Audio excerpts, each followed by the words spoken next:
Showed they needed it. And unfortunately, the Orange Bowl won't be sponsored by FedEx next year either. But one moment that sticks out of your mind for you, just that made you feel like you're proud to be a Hawkeye throughout if you can even pick one. Just in terms of football season or football season? Well, it made me proud to be a Hawkeye. There's a couple, and it's tough. But the one another moment that I will never forget, I'll have to say two. Number one, Jordan knows this well. I'm in the Penn State student section. Adrian Claiborne blocks the punt and runs it in. And I'm the only person in that student section making a sound. They're just dead silent, and I'm sitting there screaming. In your black and gold Iowa jacket in the middle of a whiteout. Yes, that was one moment. Made me very proud. The second one, I think, had to be when Derek, yourself, and myself were in the stands at Michigan State. And those Michigan State fans said, no matter what happens, it was a great game, appreciate the company, and so they were great, so I appreciate that.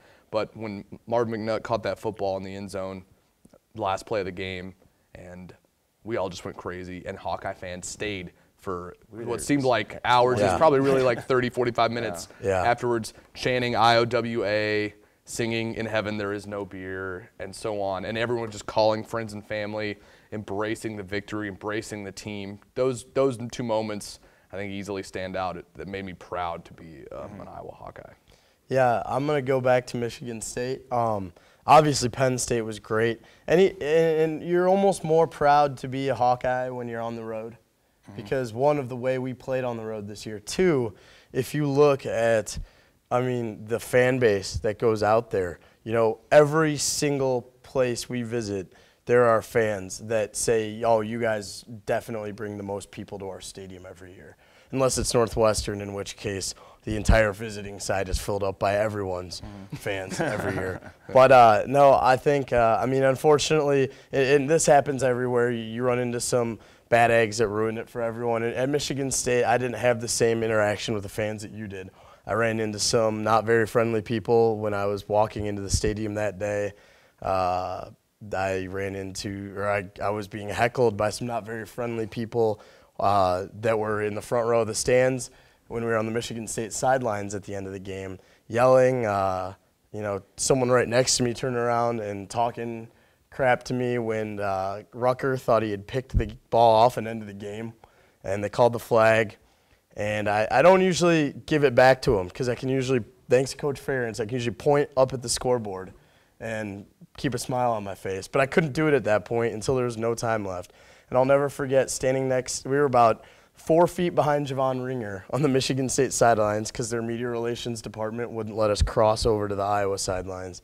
I'm in my Iowa jacket, Stanzi to McNutt, and I just went ballistic. I went nuts. And I'll never forget standing next to the Daily Iowan, Scott Miller, who was looking at me like, you're going to get us killed right now. And I didn't, turn towards the Michigan State bench. I just turned around, pointed right back at the fan that had been heckling and calling me corn-fed bleep names. Yeah. And I wanted to be like, oh, first of all, I'm not even from Iowa. Two, I go here and we just beat you. Yeah. That one, I think, that was just such a huge victory. So proud to be an Iowa fan there. And then, you go to Ohio State. We lost that game, but one, Ohio State's fans weren't as bad as I had been cautioned that they might be. And two, I couldn't have been more proud of our fans we had at that game and the football team on the field that day that really was given no shot by anyone, including myself, to go in there and do what they did. And I was truly proud to be a Hawkeye on that day. Yeah. Obviously the Orange Bowl, too. Yeah. First time ever going to a bowl game, being on the field when they presented that trophy, and knowing that I was on the field for a win, the biggest win in 50 years in terms of bowl games. I mean, that was pretty special. And like Mike said, unfortunately for Derek Renfeld, I elbowed him and he lost a little bit of his lip, or he bit his lip or something like that, which I thought, Derek, I apologize for that. But I don't think I'd hugged as many people as I ever had in my life, except for that Michigan State game. We were going, just looking for everybody. And Ohio State, too, in defeat. I mean, when they were playing Carmen, Ohio, as I was coming down the stairs to go to the press conference and seeing them get their roses. But I know we played our guts out, and we were just so close, and I hope we get them back this year. But, I mean, those are moments that I'll never forget, all those games. And then heading into next year, the anticipation is all-time high. But I don't know if we can top this season in terms of just the amount of games. I mean, maybe in wins, but just the amount of great moments. We could top it in wins, but I don't think in memories. Oh, no. What a season. I remember one of my favorite moments prior to the Orange Bowl. I'm down on the field, and I walk up, and I see you and Derek, and I put my arms around you guys. I said, excuse me, do you have the time? And Derek laughs and turns and shakes my hand.